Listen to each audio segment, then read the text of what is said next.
नमस्कार, डी 24 तास paid news channel बघू शकता. महाराष्ट्रामध्ये आता तुम्ही बघू शकता की ऊन किती मोठ्या प्रमाणामध्ये वाढलंय. ऊन वाढण्याचं कारण काय? वन विभागामध्ये जे झाडं लावल्या जातात, परंतु कोट्यावधी शासन निधी देतं झाडं आणि वन हे जगलं पाहिजे, परंतु असा प्रकार कुठंच होताना दिसत नाही.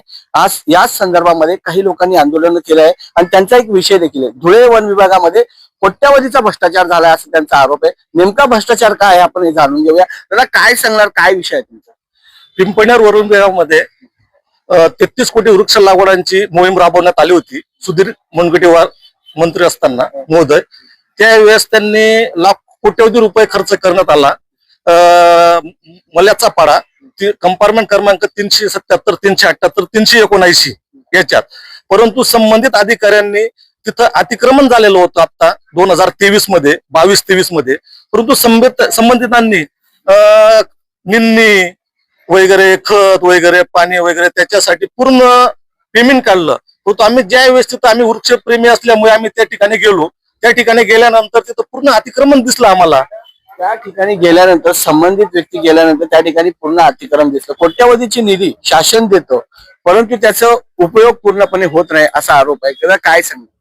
बघा, रोपण पूर्णपणे 2 रोपण नाश झाले, तरी सुद्धा या अधिकारी पैसे काढण्याच्या उद्देशाने रखवालदार दाखवत होते, रोपणाची निंदी दाखवत होते, त्याचा औषध उपचार केले ते पण दाखवत होते आणि बसवर भरून पैसे खात होते. निंदणी वगैरे डॉक्युमेंट्स ते दाखवत होते. नेमकं या संदर्भात तक्रार तुम्ही केली का? तक्रार केल्यानंतर काय सांगणार प्रशासनाने?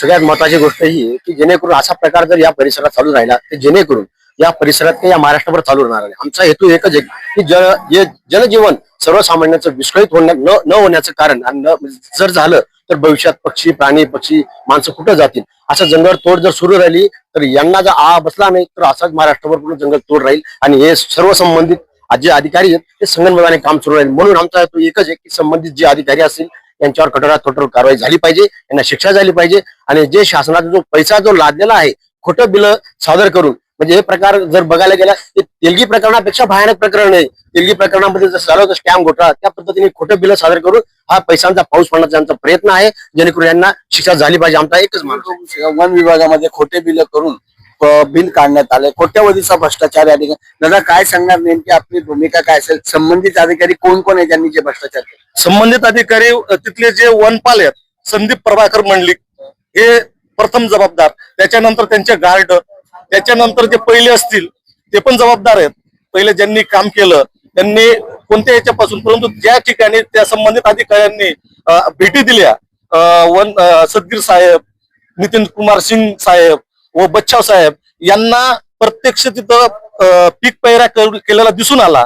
मग त्यांचं कर्तव्य होतं ते आज पण हटवलं नाही. उलट आधी त्यांचं जे आहे ना वाढतं प्रमाण झालं अतिक्रमणाचं, कारण त्यांच्यामध्ये भीती निर्माण झाली नाही. कारण की ते जे आहे ना ते म्हणतात की आम्हाला काहीच करू शकत नाही. यांनी ते प्रकरण दाबण्यासाठी यांनी त्यांना काय केलं की 10-10 एकर जमीन वाटून दिली. तुम्ही पुढे येऊ नका. कारण की या संदर्भात तक्रार केली होती वरिष्ठांकडे तक्रार केली होती. वरिष्ठ काय? वरिष्ठ सांगतात चालू आहे चौकशी, आम्ही अहवाल मागितला, अहवाल देत नाही. अहवाल चौकशी अहवाल तयार झाला, आम्ही नागपूरला पाठवलं, आम्ही इथं, परंतु आम्हाला अहवाल कुठलाही आजपर्यंत दिला नाही. मागणी काय? संबंधितांवर कारवाई करण्यात यावी, जे जे दोषी असतील. आणि ज्या वेळेस त्या संबंधितांनी भेटी दिल्या त्याच्यानंतर जे प्रकरण म्हणजे अतिक्रमण वाढलं ते पण जबाबदार आहेत. कारण की त्यांनी वेळेस जर कारवाई केली असती तर ते अतिक्रमण रोखलं गेलं असतं, परंतु संबंधितांनी कारवाईच केली नाही. तेव्हा फक्त 75 हेक्टर यांनी अतिक्रमण दाखवलेलं आहे आणि नंतर आता कमीत कमी 500-600 हेक्टर अतिक्रमण झालेलं आहे. मग याला जबाबदार कोण? संबंधित अधिकाऱ्यांनी ज्यावेळेस भेट दिली त्यांनी पण ते पण जबाबदार आहेत ना. तुम्ही बघू शकता आज संपूर्ण राज्यामध्ये एखादी झाड जर तोडलं तर वन विभागाचे अधिकारी त्याच्यावर गुन्हा दाखल करतात, त्यांना कोर्टामध्ये हजर करतात. आणि तेच अधिकाऱ्यांनी जर असा प्रकार केला असेल तर त्यांच्यावर गुन्हा कोण दाखल करेल हा देखील प्रश्न या ठिकाणी निर्माण होतोय.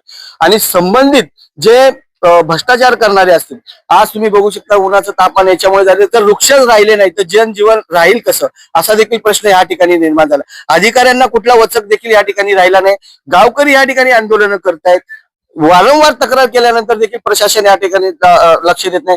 धुळे जिल्ह्याचे पालकमंत्री यांनी या गोष्टीकडे लक्ष देऊन संबंधित अधिकाऱ्यांवर कारवाई करावी. जो भ्रष्टाचार झाला असेल तो जनतेचा पैसा आहे. जनतेचा पैसा जर कोणी अशा पद्धतीने आपल्या भ्रष्टाचाराच्या माध्यमातून लुटत असेल तर त्याच्यावर कठोर कारवाई झालीच पाहिजे असं देखील या ठिकाणी यांचं म्हणणं आहे. आणि लवकरात लवकर याची चौकशी व्हावी, अन्यथा तीव्र स्वरूपाचे आंदोलन पुन्हा सुरू राहील असे देखील यांचे म्हणणं आहे. कॅमेरामॅन निलेश डोलेसह रिपोर्ट 24 तास पुणे चॅनल. जय हिंद, जय महाराष्ट्र. पिंपळनेर वन विभागाचा निषेध असो, निषेध असो, निषेध असो, निषेध असो, धुळे वन वृत्ताचा निषेध असो, निषेध असो, निषेध असो, पिंपळनेर वन वृत्तातील जे भ्रष्टाचार झाकण्याचा प्रयत्न केला त्यांचा अधिकाऱ्यांचा निषेध असो. निषेध